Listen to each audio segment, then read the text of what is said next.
Misericordia quiero y no sacrificio. Basado en Oseas capítulo 6, versículo 6. Muy bien. El libro de Oseas se escribió aproximadamente entre los años 770 y 715 antes de Cristo. Los asirios destruyeron el reino del norte. En ese entonces estaba dividido el reino del sur y reino del norte. Pues los asirios destruyeron sin compasión y con mucha crueldad al reino del norte. Y luego de atacar las ciudades del norte, llevaban las riquezas a su capital, Nínive. Sí, Nínive era la capital de los asirios.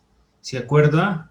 Jonás predicó a Nínive y Nínive se arrepintió de sus pecados y clamaron a Dios por perdón y Dios aplazó pues la destrucción de Nínive.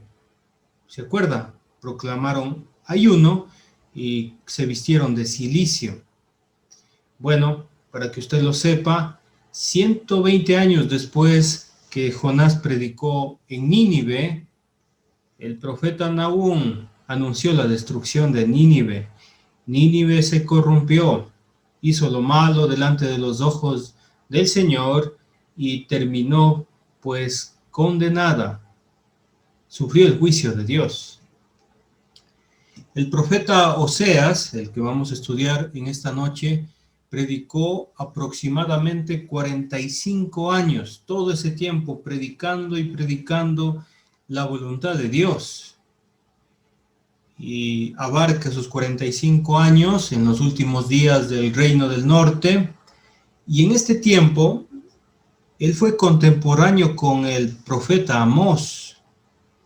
Y luego, por el ataque de los asirios, tuvo que ir con su familia al sur. Y allí, él estuvo ahí peleando la buena batalla, seguramente con Isaías y Miqueas en ese tiempo. Bueno, ese tiempo fue un tiempo de mucho pecado. Israel se estaba hundiendo en el pecado, en la idolatría. Tenían dioses de Canaán, imagínense. Tenían a Baal, Astoret, Asera. A tal punto, y esta influencia fue tan grande, que también la esposa de Oseas se prostituyó, es decir, vendió su cuerpo. A ese punto. Entonces eran tiempos muy difíciles, muy difíciles. Oseas predicó con mucho dolor porque sufrió el abandono y el adulterio de su esposa. Su esposa lo traicionó y con muchos hombres. Pero alguna persona que está pasando la traición de su esposa o la traición de su esposo, se preguntará, esto es muy difícil, ¿cómo puedo soportarlo? ¿Cómo puedo soportar esto que siento en mi corazón? Es difícil. Bueno, el que sí entiende es Dios, porque lo mismo estaba pasando entre Dios e Israel. Dios le prometió amor eterno. Israel también, pero se prostituyó. Por eso, todo el libro de Oseas es un libro que se repite estas dos palabras. Usted, si lee el libro de Oseas, encontrará fornicación y adulterio en todo el libro.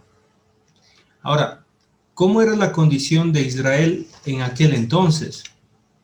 Dice Oseas capítulo 4, versículo 1, oíd palabra de Jehová, hijos de Israel, porque Jehová contiende con los moradores de la tierra. Y se preguntará por qué estaba contendiendo con los habitantes de la tierra.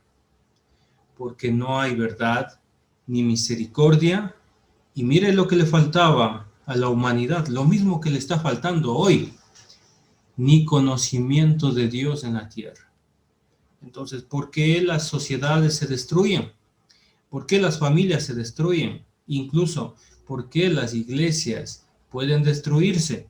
Porque no hay conocimiento de Dios en la tierra. La gente le gusta ser muy religiosos, pero no son muy comprometidos con la palabra de Dios. Lamentablemente, Dios tenía un conflicto con estas personas, con los moradores de la tierra, por esto, falta de conocimiento. Y mire cómo estaba: perjurar, mentir, matar, hurtar y adulterar prevalecen. Eso era el pan de cada día. Usted salía a la calle en aquel entonces y había todo este pecado. Y mire, ciudades peligrosas, como hay muy común hoy en día, ciudades muy peligrosas, esto, homicidio tras homicidio suceden.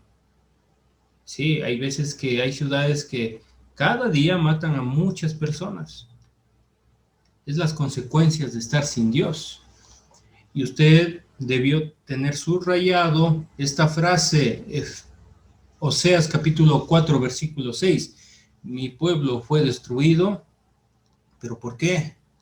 Porque le faltó conocimiento.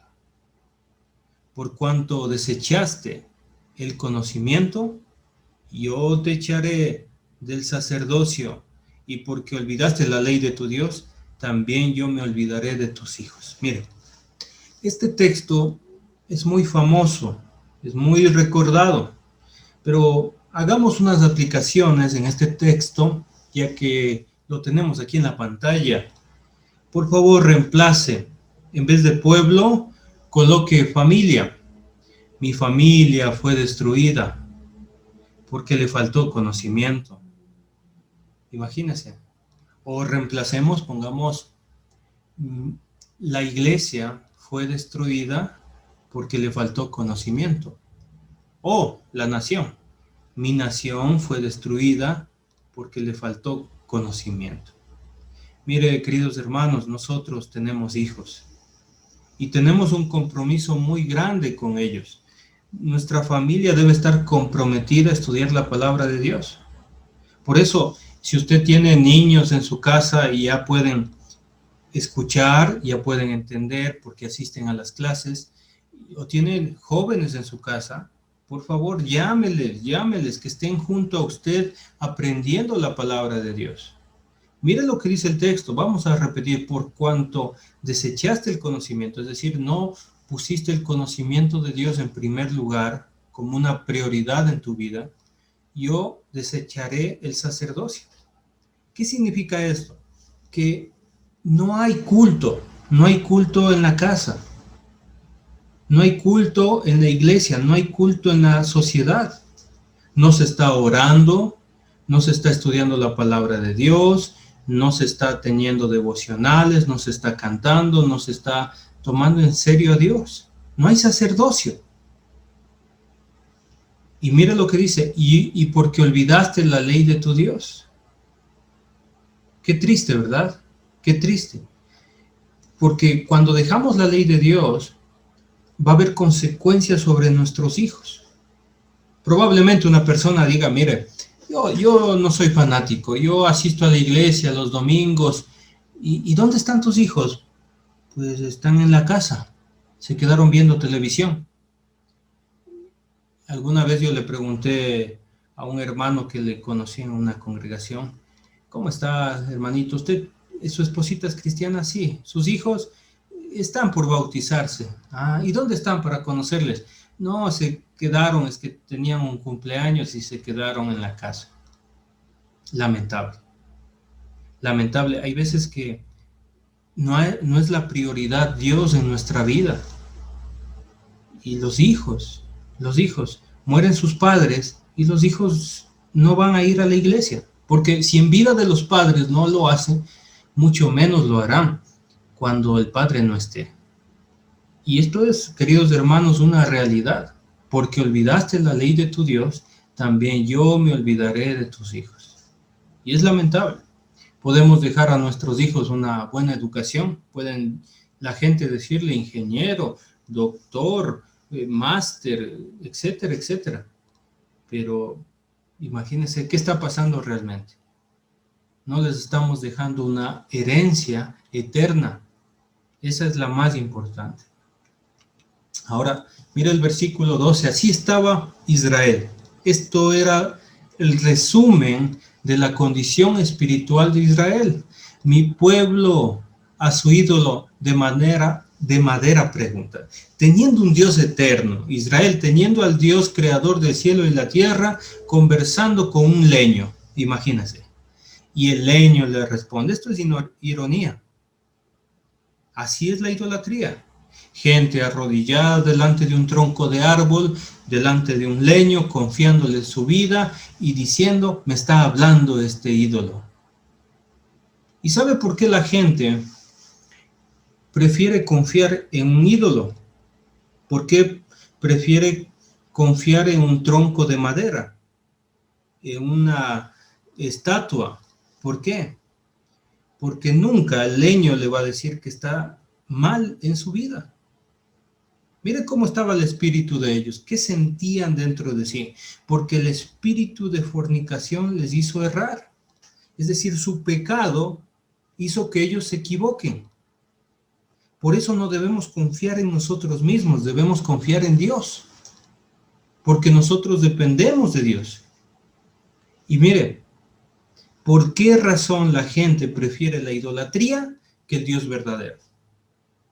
Y aquí está la razón. Y dejaron a su Dios, ¿para qué? Para fornicar. ¿Por qué la gente se aleja de Dios?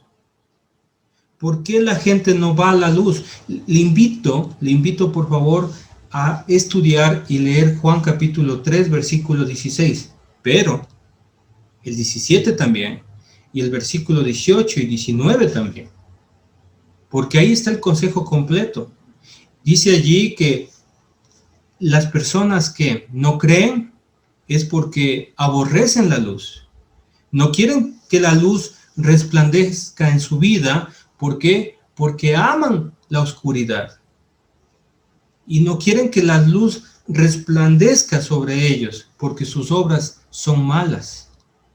Así que, querido hermano, la gente prefiere la idolatría porque pueden tomar, emborracharse, pueden adulterar, pueden fornicar y pueden vivir como quieren y que nadie les diga nada, como muchos jóvenes. No quieren que el papá les diga nada, no quieren que la mamá les diga nada, no quieren reglas, quieren vivir solos, quieren arrendar departamentos, quieren hacer con su vida lo que ellos quieren. Pero papá, envíame el dinero. Eso sí quieren, el dinero. Pero portarse bien, obedecer a Dios no quieren. Así que, hermanos, la idolatría es el pretexto para dejar a Dios, y sin Dios pueden pecar voluntariamente. Dios llamó a Israel a pesar de todo esto. A mí me impresiona la misericordia de Dios. A mí me impresiona muchísimo y el amor que le tiene a Israel, a su pueblo.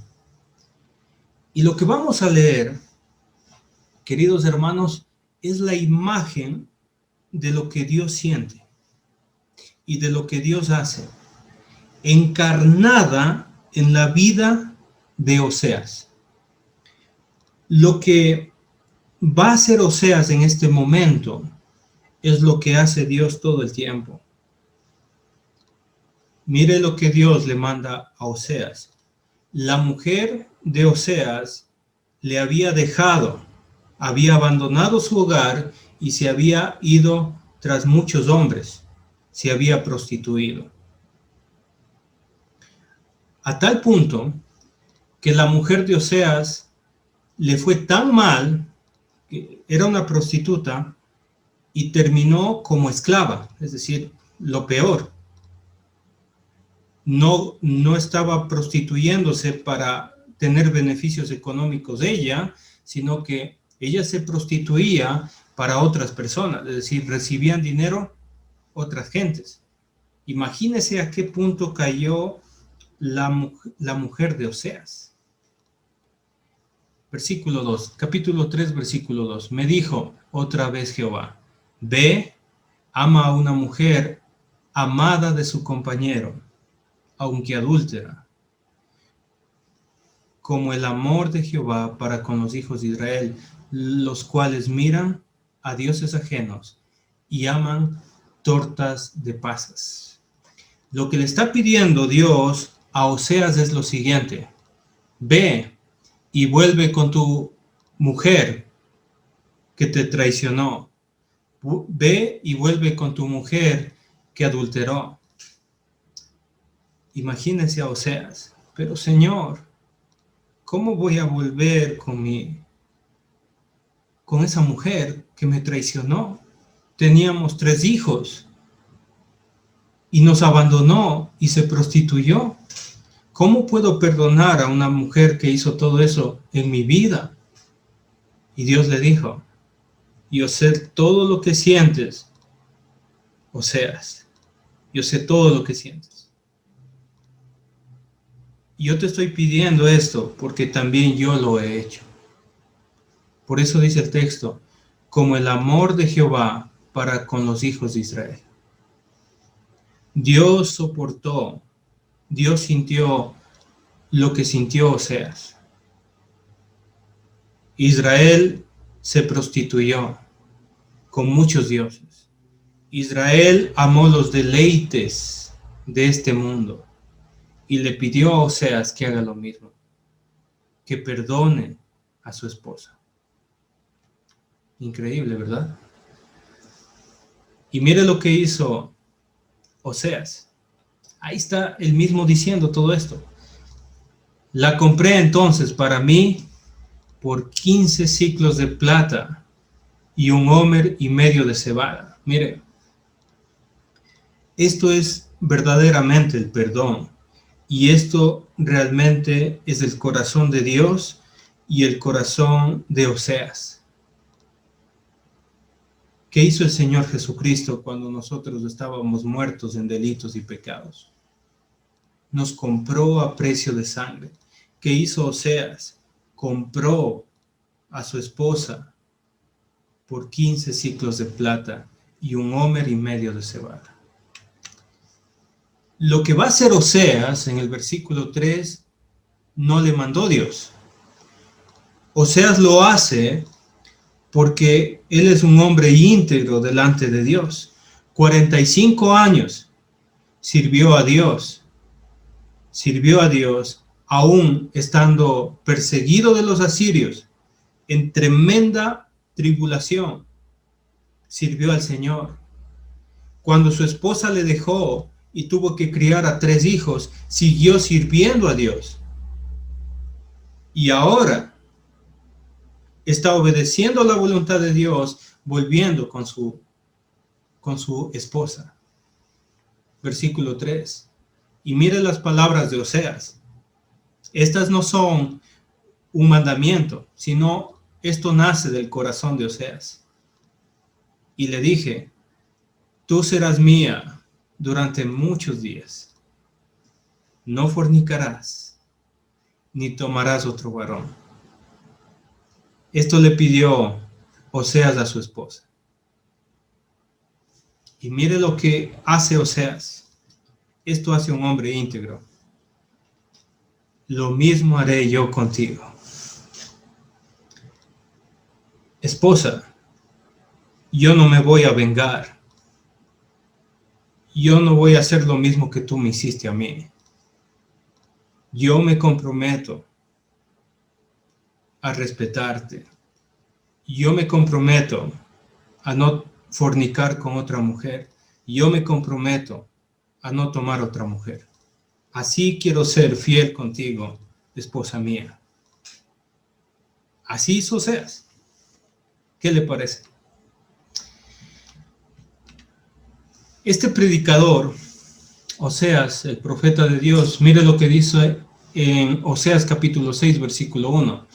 Venid y volvamos a Jehová, porque Él arrebató y nos curará, hirió y nos vendará. Esto es hermoso, hermano. ¿Sabe por qué? Dios, que iba a hacer con Israel o que hizo con Israel, los arrebató del pecado, los arrebató de la idolatría, los, los salvó prácticamente de la perdición. Y cuando Dios salva, lo que siempre hace, queridos hermanos, es curar. Porque una persona que anda en pecado siempre está lastimada. Está su corazón herido. Porque nunca fue creada para idolatría. Toda persona fue creada para la alabanza de la gloria de Dios. Ahora, los cura, y lo interesante es que dice aquí, hirió y nos vendará. Ahora, ¿qué significa eso? Quiero mostrar una ilustración para entender lo que está pasando aquí. El pastor tiene un rebaño, pero hay veces que hay ovejas rebeldes. Las ovejas rebeldes toman su rumbo y se apartan del rebaño, pero terminan heridas por espinos, atacadas tal vez por fieras del campo. Entonces, el pastor las toma y las cura. Pero a pesar de eso, las ovejas siguen siendo rebeldes algunas, y otra vez se van, y vuelven heridas, y otra vez las cura. Pero hay ovejas tan rebeldes, que van a hacer eso toda la vida, todo el tiempo. Por más que el pastor las traiga, las cure, van a hacer lo mismo todo el tiempo. Entonces, esto hacían los pastores en aquel tiempo, tomaban a la oveja rebelde y quebraban con un palo su pata. Enseguida el pastor, luego de quebrarlas, de herirlas, las tomaba y las vendaba. Pero la oveja no podía caminar, entonces tomaba las ovejas y las colocaba en su hombro mientras se movía el rebaño. Todo el tiempo les tocaba comer, las bajaba y comía, pero se movían a buscar agua, a buscar pastos, pues la cargaba. Eso era la costumbre. Esta oveja, al sentirse protegida, curada y atendida por su pastor, cuando ya estaba sana, era la oveja más fiel de todas las ovejas. No se apartaba nunca de su pastor. Y esto es lo que hizo Jehová con el pueblo de Israel. Prácticamente lo mismo. Versículo 2. Nos dará vida, y esto es hermoso. Piensa en Jesús. Nos dará vida después de 2 días, y en el tercer día nos resucitará y viviremos delante de Él. Esto es el Evangelio, que Dios nos salvó mediante Jesucristo, mediante su resurrección. 700 años antes de Jesucristo se profetizó esto. Este texto tiene 2700 años y sigue siendo tan estremecedor y tan vivo que nos puede cambiar la vida. Y aquí viene el texto: porque misericordia quiero y no sacrificio, y conocimiento más que holocaustos. Mire, querido hermano, ¿a qué se refiere esto? Yo le dije que Isaías es contemporáneo a Oseas. Isaías nos va a mostrar qué estaba pasando realmente con Israel. Isaías capítulo 1, versículo 10. Esto le dice Dios a Israel, príncipe de Sodoma. ¿Cómo era Sodoma? Sodoma era pervertido, entregado a la homosexualidad, a los placeres de este mundo, al pecado, a la fornicación. Oíd la palabra de Jehová.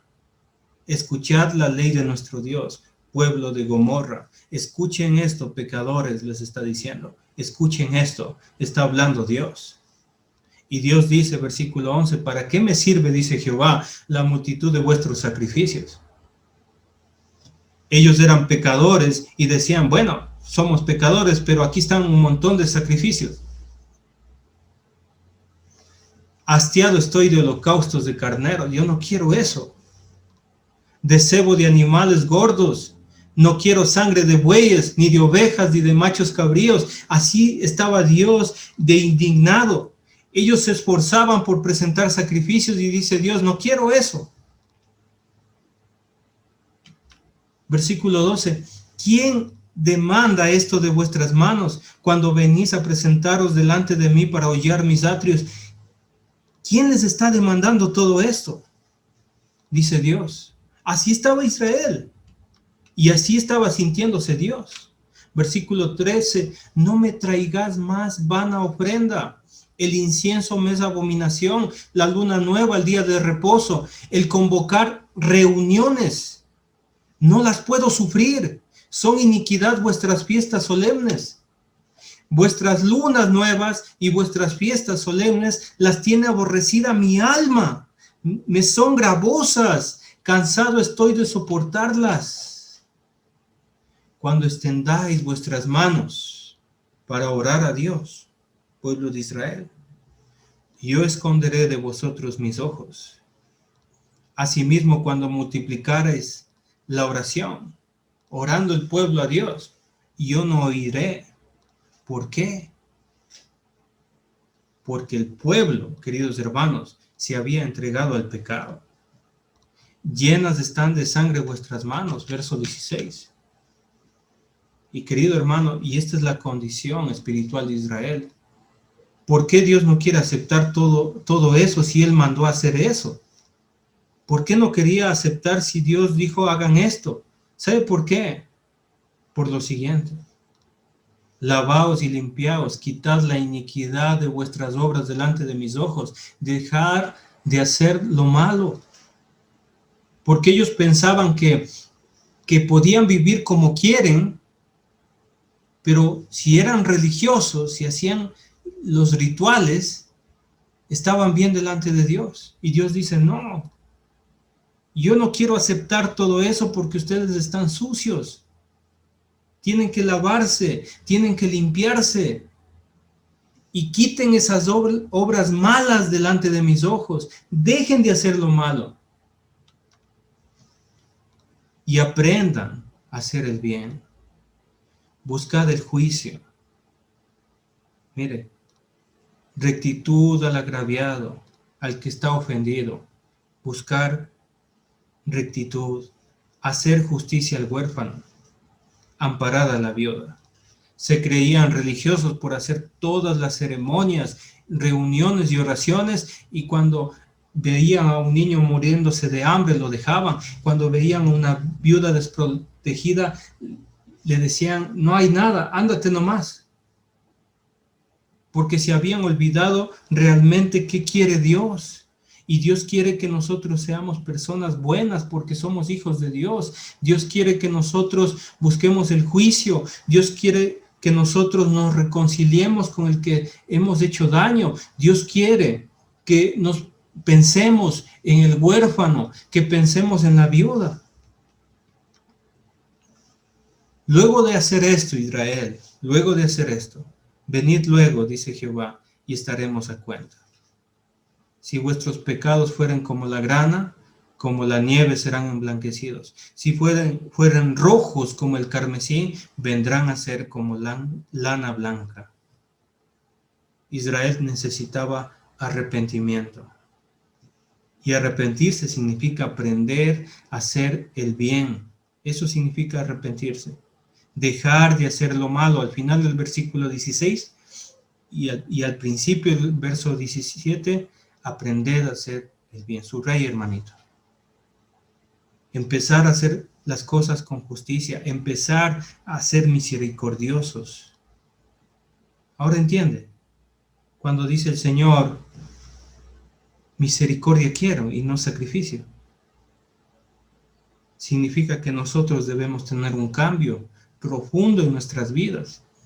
Y tenemos que empezar a ser como Dios, a ser buenos, a dar oportunidades, a pensar en el otro, a pensar en el necesitado, a pensar en el desamparado. Pero esto es voluntario. Si quisieres y oyeres, se necesita dos cosas. Número uno, querer. Alguien tal vez esté aquí con problemas de alcohol, con problemas de homosexualidad, con problemas de drogas, con problemas de fornicación. No puede dejar la fornicación, no sé. No puede dejar el pecado. Número uno, hay que querer. Número dos, hay que oír. Hay que oír a Dios. ¿Y sabe qué va a pasar? Vamos a comer el bien de la tierra. Vamos a aprender la palabra de Dios. Vamos a vivir diferente. Pero hay una segunda opción. Si no quisieres. Si no quisieres, vas a vivir pecando todo el tiempo. Todo el tiempo viviendo como antes. Y tal vez usted se muera o tú te mueras en tus pecados. Y continúa usted en rebeldía. Pero hay una consecuencia siempre del pecado. Seréis consumidos a espada. ¿Por qué? Porque Dios lo dice y punto. Porque la boca de Jehová lo ha dicho. Porque eso es una ley espiritual y Dios lo ha establecido así. Por eso. Pero le dirán, ¿pero por qué Dios dice esas cosas? Porque Él es Dios. Porque Él es el creador de todo, Él es el dueño de todo. Él nos hizo y Él nos puso estas reglas y Él nos demostró todo su amor. Y por eso nosotros debemos ser fieles. Ahora sí vamos a interpretar bien Mateo capítulo 9 y Mateo capítulo 12. El Señor utiliza dos veces la referencia misericordia quiero y no sacrificio. Utiliza en Mateo capítulo 9 versículo 13 y en Mateo capítulo 12 versículo 7. Misericordia quiero y no sacrificio. Vamos con el primero, Mateo capítulo 9 versículo 9. Pasando Jesús de allí, vio a un hombre llamado Mateo, que estaba sentado al banco de los tributos públicos, y le dijo, sígueme. Y se levantó y le siguió. ¿Sabe quién escribe esto? Lo escribe Mateo mismo. Y es interesante cómo Mateo habla de su propia historia. Y Mateo es muy humilde, porque Mateo no dice a dónde se fueron. ¿Sabe a dónde se fueron? Se fueron a la casa de Mateo. Y es interesante cómo le llama. Solamente le dice, sígueme. Pero ¿quién era Mateo? Mateo era un servidor público. Él era cobrador de impuestos y se sentaba en el banco de los tributos. ¿Qué significa todo esto? Significa que él era un aduanero. Llegaba la gente a la ciudad y tenía que pasar por ahí y él les cobraba los impuestos de todas las cosas que entraban. Los publicanos eran odiados por su propia gente, por los israelitas, por los judíos. ¿Por qué? Porque tomaba el dinero de los tributos de los judíos y los llevaba para el imperio romano. Por ejemplo, si hoy en día viene el SRI, toma nuestro dinero y se lo lleva para Estados Unidos o para Europa, para algún país. Eso es lo que estaba pasando en ese entonces. Tomaba el dinero y no solamente tomaba el dinero de los impuestos, sino que aumentaba los impuestos para poder pagarse a sí mismo. Era un contrato que tenían los romanos con estos traicioneros, les decían los judíos, a tal punto que ellos eran odiados por todo el mundo. Se les consideraba pecadores, personas ruines, personas malas que estaban dañando a su propio pueblo, extorsionando a su propio pueblo, y él era uno de los que daba la cara. Sí, era una persona que, queridos hermanos, era conocida y odiada por todos, por todo el mundo. Y el Señor Jesucristo solamente le dice una palabra: sígueme. y se levantó y le siguió. Mire esta decisión. Dios llama a personas que nunca pensamos, queridos hermanos. Ellos nunca se imaginarían que el Señor, el rabí, el maestro, iba a recibir dentro de sus alumnos a la persona más odiada de aquel entonces, el publicano. Generalmente ellos recibían a personas de buena familia, de mucha reputación, a jóvenes deseosos muy inteligentes, pero el Señor decidió buscar al más pecador de todos, a Mateo, para que le siguiese. Lo interesante es que este pecador, Mateo, conocido por todo el mundo, se levantó y le siguió, dejando su trabajo allí, perdiéndolo todo. Eran los publicanos también de mucho dinero, eran ricos generalmente. Versículo 10, y aconteció que estando él sentado a la mesa en la casa, mire cómo habla en tercera persona y no habla de quién era la casa, pues era de Mateo, estaba sentado allí, he aquí que muchos publicanos y pecadores que habían venido se sentaron juntamente a la mesa con Jesús y sus discípulos. Y lo maravilloso es que este pecador Mateo llama a los demás pecadores para que estén con el Señor Jesucristo. Y eso es lo que debemos hacer, queridos hermanos, cuando el Señor Jesucristo está con nosotros. Invitar a más personas para que conozcan a nuestro Señor Jesucristo. Entonces, el Señor Jesucristo está sentado dentro de la casa de un pecador con muchos pecadores. Cuando vieron esto, los fariseos, los más estudiosos de la ley del antiguo pacto, no le dicen a Jesús, eso es lo interesante, sino que dijeron a los discípulos. Por eso los discípulos del Señor Jesucristo debemos estar preparados para saber responder. Ellos son alumnos, están empezando el ministerio de Jesús, están empezando a seguirle. Esto pasó en el primer año. Mateo ya vio algunas señales, escuchó a Jesús, y la pregunta es, para los discípulos, ¿por qué come vuestro maestro con los publicanos y pecadores?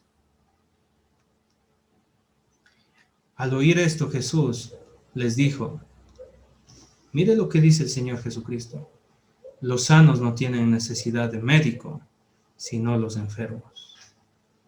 ¿Quién tiene más necesidad de salud espiritual? ¿Quién tiene más necesidad de escuchar la palabra de Dios? Pues los enfermos, queridos hermanos, los enfermos. Si hay algún enfermo hoy en día, me refiero a lo espiritual. Si hay alguien que necesita a Jesús, al médico de médicos, al que puede sanar su alma, le invito a acercarse al Señor Jesucristo. Versículo 13.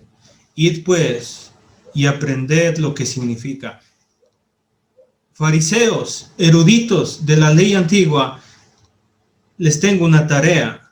Vayan, abran el Antiguo Testamento y aprendan qué realmente significa misericordia quiero y no sacrificio, porque no he venido a llamar. Mire, esta es la respuesta del Señor y esta es la cátedra del Señor Jesucristo sobre Oseas capítulo 6, versículo 6, porque no he venido a llamar a los justos, sino a los pecadores al arrepentimiento.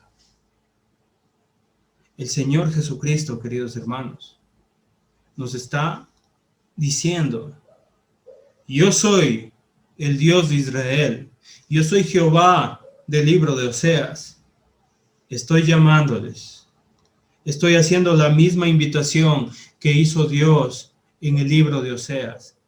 Yo quiero llamar a los injustos, yo quiero llamar a los pecadores, yo quiero que se arrepientan los pecadores. Es el mismo Dios, queridos hermanos. Él está llamando de igual forma. Lo llamó en Israel y nos está llamando a nosotros en este tiempo. Nos está llamando y nos está ofreciendo misericordia. Nos está ofreciendo salvación. Pero nosotros A veces actuamos como los fariseos. Esa persona no se merece la salvación. Aquel no se merece la salvación. Él es muy malo. Él no puede recibir la salvación. La pregunta es, ¿cuánta misericordia tenemos de los que no conocen a Dios? ¿Cuánta misericordia nosotros tenemos de nuestra propia familia? ¿Cuánta misericordia nosotros tenemos de nuestros amigos, de nuestros conocidos? ¿Y cuánta misericordia nosotros tenemos de los desconocidos? Si ni siquiera tenemos misericordia a veces con la gente que vive con nosotros. Debemos tener misericordia del destino final de las personas. Dice Judas capítulo 1, versículo 23, a otros salvad, arrebatándolos del fuego, y de los otros tened misericordia con temor. Hay que arrebatar a la gente del infierno, arrebatar a los tíos, a los primos, a los amigos del infierno mismo, porque entendemos, y eso se llama misericordia, tener compasión, dolerse del destino final de las personas. Por eso predicamos el evangelio. Pero si usted no tiene misericordia de nadie, quédese callado. Quédese callado, no hable del Señor. Pero si usted tiene misericordia, si usted quiere ser misericordioso, hable a la gente del Señor. Pero si usted quiere ser religioso, solamente reúnase, escuche los temas bíblicos y no haga nada. No haga nada en su vida. Queridos hermanos, con mucho respeto y cariño les digo esto. Por eso hay que oír y tener misericordia de los demás. Y no solamente espiritual, sino una misericordia física. Por eso el Señor Jesucristo dijo, y no lo dijo en los evangelios, sino que es algo que dijo el apóstol Pablo, inspirado por el Espíritu Santo: en todo os he enseñado que trabajando así se debe ayudar a los necesitados. Mire, esto es voluntario y no estamos hablando de la ofrenda, estamos hablando de su bolsillo, estamos hablando de su dinero y estamos hablando de sus recursos. Debemos ayudar a los necesitados y recordar las palabras del Señor Jesús, que dijo: más bienaventurado es dar que recibir. Debemos tener misericordia de la gente. Tenemos que gastar nuestro dinero. Aunque usted diga, no, es que es mi dinero. Sí, pero el Señor le manda a usted que debe gastar su dinero. ¿Quiere bendiciones de Dios? Abra la ventana de su carro y dígale: toma, Dios te bendiga. ¿Sabe qué le va a decir a esa persona? Que Dios le multiplique, que Dios le bendiga. Gracias. No comí, no almorcé, no desayuné, no merendé, mis hijos estaban. Gracias por lo que hace usted por mí. ¿Usted quiere recibir bendiciones? Pues tiene que ayudar. Mire el Proverbios capítulo 19, verso 17. A Jehová presta el que da al pobre. El pobre no va a poder pagarle a usted, pero usted está prestando a Dios, está prestando a Jehová. Y el bien que ha hecho, ¿quién se lo va a devolver? Dios se lo volverá a pagar a usted. Dios va a tener una deuda con usted. Queridos hermanos, creo que vamos a terminar el estudio hasta aquí. Me faltó el capítulo 12 de Mateo. Esperemos algún momento poder estudiar este pasaje también. Que Dios les bendiga, que Dios les dé más fe, más conocimiento, y que Dios nos ayude a hacer misericordia con la gente,